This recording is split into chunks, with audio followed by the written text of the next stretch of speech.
Mainit ngang pinag-uusapan ngayon ng mga netizens sa pageantry world ang iilan sa mga top candidates para sa nalalapit na Miss Universe Philippines 2024 competition. Narito ang buong detalye.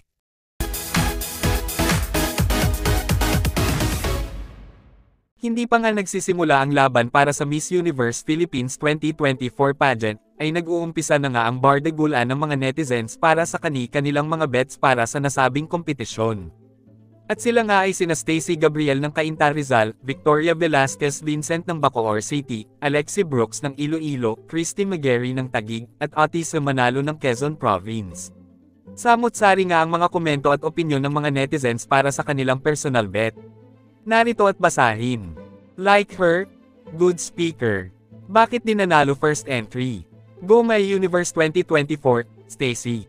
Bet ko din ito. Maganda, matalino, matangkad. Go VVV. Still my number one bias VVV Universe. Dito ako pupusta. Good luck Alexie. We're here for you to support. Proud to be an Ilonggo. Whatever happens, I'll go for Alexie Brooks. Bicolana Beauty. Laban Christy Maguire. Para siyang si Gal Gadot. Wonder Woman lang ang hawig.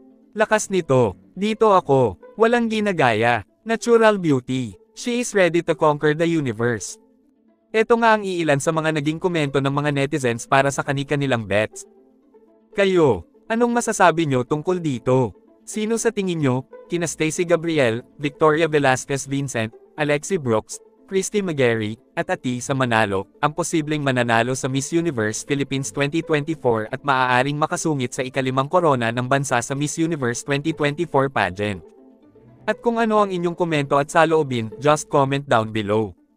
Thank you for watching and see you on my next one.